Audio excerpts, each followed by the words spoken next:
Let's mock the worst team of the week. Ore, ore, ore, ore, ore, ore, oh, City, oh, oh. Now let's celebrate the champion. Start, jump, quam, quam, start, jump, quam, quam. Hello and welcome. What we are doing today is to pick the best team of the week and the worst team of the week. Yes, we are also going to pick the best player of the week and the worst player of the week. Remember, this is going to be changing every week. We can pick you as the worst player of this week, and next week, if you do well, we pick you as the best player or worst team or best team. So it's going to be changing. And we're also going to be taking all the positive and negative from all the big teams that played last weekend. Now, before we dive into the detail, if you are not yet subscribed, please subscribe, like, and share if you like what we are doing. Now let's dive into the details. Let's start with the first match of last week. That is Chelsea West Ham. Yes, there is a lot of positive for Chelsea to take from that match. A lot positive. Because after drawing their first match, they desperately in need of winning. And they do that, they win emphatically. They win 5-0 to, I think 5-0 to West Ham. Apart from that, all their new signing, they did very well. The likes of Escavo, the likes of Ja Pedro, what are them? They did very well. Santo. Again, you can see the type of football Chelsea manager Enzo Maresca want to play. You can see the flowing football he want to play. So Chelsea did very well. It's not only that they win, but they dominated, they create a lot of chance, and they win convincingly. So Chelsea have a great positive to take from their opening match. Now we are moving forward to Manchester City Tottenham. Yes, Manchester City Tottenham. As for Manchester City, that is negative or true. Man City have no positive to take from that match, because despite all the money they have spent, because Manchester City has spent a lot of money signing players. They sign Renders, they sign Shoki, they sign this guy from Wolves. But they sign a lot of players, but it's not working for Manchester City at all. Tottenham just dominated them. They are not creating chances, they are not scoring goals, they are doing nothing. So for Manchester City, is all negative. Pep Guardiola, I'm just asking the question whether is he finished from his body. Maybe the football has left Pep. I don't know. But you need to find the solution very quickly, because this is what they suffered last season. We say, oh, it's because of Rodri. Now they have signed new players from January to now. So they're supposed to be up and firing again. But as for last weekend, it's all negative for Manchester City. As for Tottenham, it's all positive. It's not easy thing to go to Etihad and dominated Manchester City and beat Manchester City 2-0 to nothing. Clean sheet. It's not an easy thing. Remember, Tottenham also only signed one player, Mohamed Kudus. But they did very well. That is what we call proper coaching.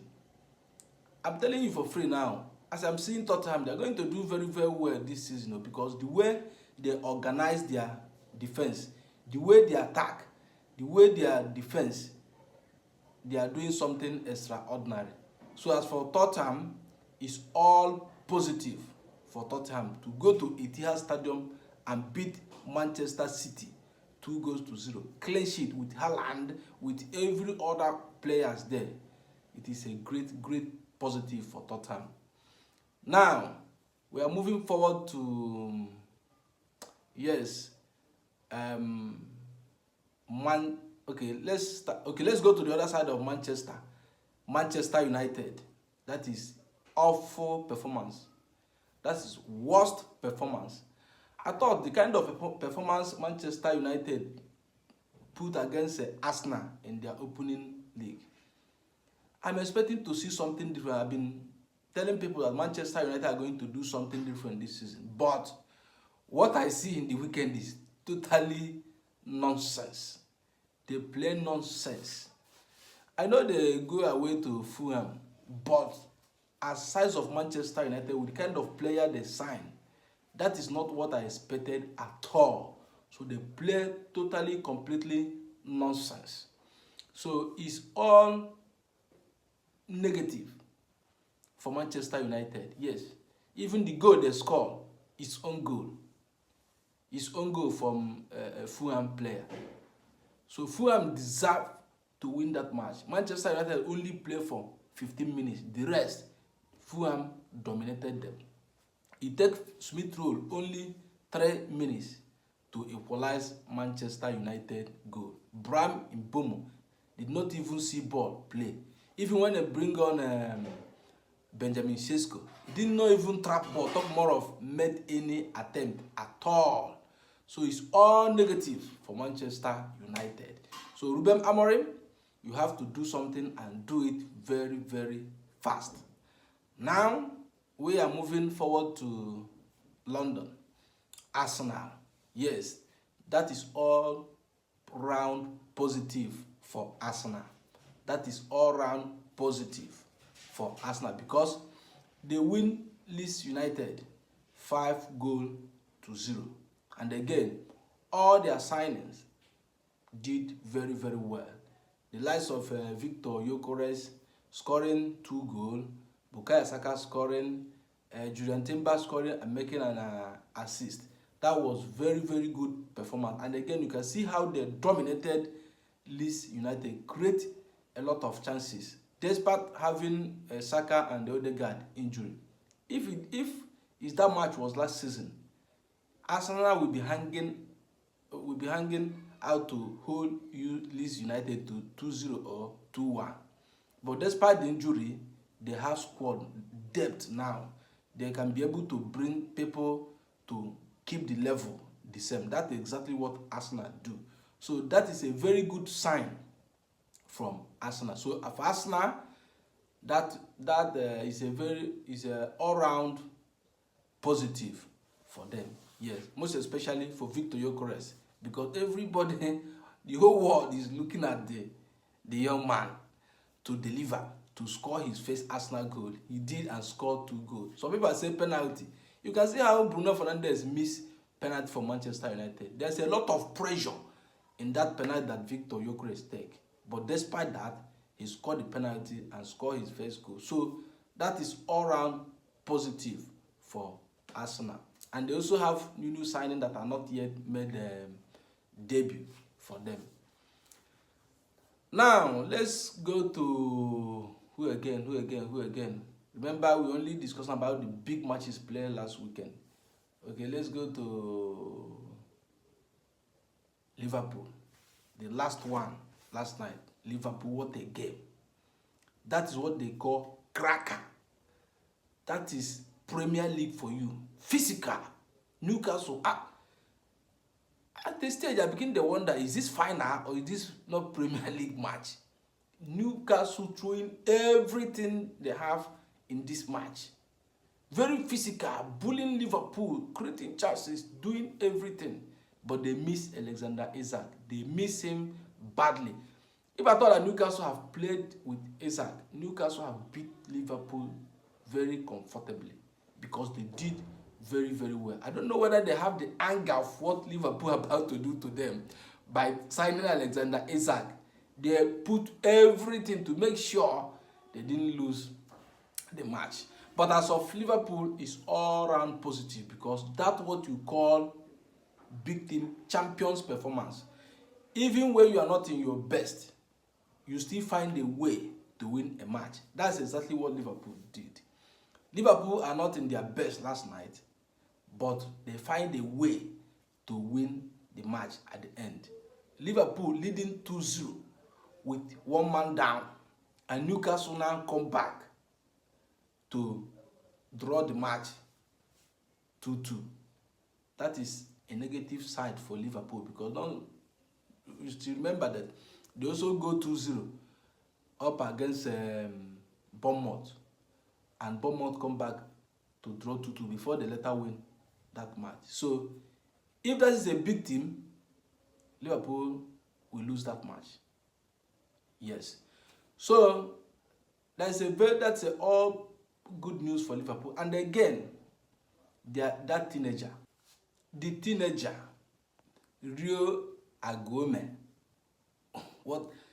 In fact, the way football are turning around now. Before we used to be seeing 27 years old, 29, 30 doing great things in football. But now I think football is now reversing back to teenagers. Look at what the teenagers are doing in football. 16 years old, Rio. Wow. 100 minutes scoring the winning goal. On Saturday, look at what Max Diamond did when he come on for Arsenal. Look at what Escavo doing for Chelsea.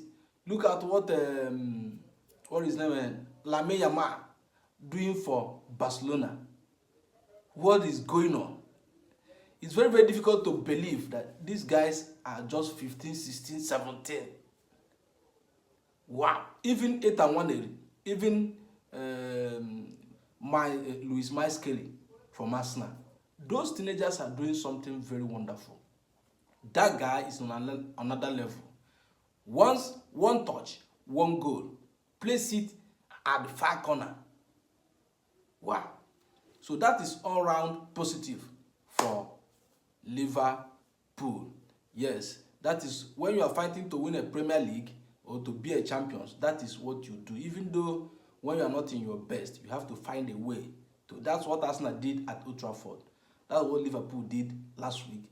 That's what they did again this week. But it's this weekend, Liverpool, Arsenal, Anfield. So let's see what Liverpool, if you allow yourself to Arsenal to go 2-0 up or 1-0 up, your own is gone, because Arsenal is not Bournemouth or Newcastle. So let's see how that match is going to work out. But for this one, it's all round positive for Liverpool. Now, let's pick best team of the week. Best team of the week. Best team of the week. For me, I will go Tottenham. Yes. Best team of the week is Tottenham Hotspur. Going to Etihad Stadium and beating Manchester City 2-0, clean sheet, with all the players they have, is not an easy thing. So I'm going to go for Tottenham as best team of the week. Yes. Now, as for worst team of the week, I'm also going to pick Manchester City. Yes, as the club of the magnitude to lose at home 2-0 to Tottenham, with all the signings, with Pep Guardiola, with everything, with the kind of performance they did. Like Newcastle, they lose yesterday, but the way they lose, you say yes, they tried. But as for Manchester City, they didn't play well, they didn't do anything. So I'm picking Manchester City as the worst team. Manchester City and Manchester United. But Man United put a small fight, at least for 15 minutes. But Manchester City didn't do anything. So I picked Man City as the worst team of the week. Then as the best player of the week. Best player of the week. For me, I'm going to pick Rio Agüero, that Liverpool teenager. What a win. What a way to make your debut. Premier League debut, 16 years old, scoring the winning goal. I'm going to go for him as the best player of the week. As for worst player of the week, I'm going to go for who? Is it Brahim Mbeumo or Ryan Shaki?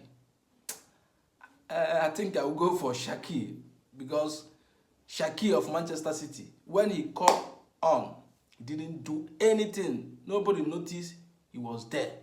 So I'm going to go for Ryan Shaqiri. The three contenders is Benjamin Sesko, Brahim Mbeumo, and Ryan Shaqiri. But for me, I'm picking Shaqiri for Man City as the worst player of the week. Now, let's celebrate the best team of the week. That means Tottenham. Stand up for champion, stand up. Oh yeah, stand up, whoa, whoa, stand up, whoa, whoa, for champion, stand up. Now, let's go for the worst team of the week. That is Manchester City. Ole, ole, ole, ole, Man City, ndị owo. Ole, ole, ole, ole, Man City, failure. Guardiola, finish your Man City, ndị owo. Don't finish Guardiola. Yes, this is the best team, worst team, best player, worst player of the week. Remember, this is going to be changing every week. Let me know your thought. Who is your best team of the week? Who is your worst team of the week? Who is your best player of the week? Who is your worst player of the week? Let me know in the comment section below. Please, if you are not yet subscribed, subscribe, like, and share.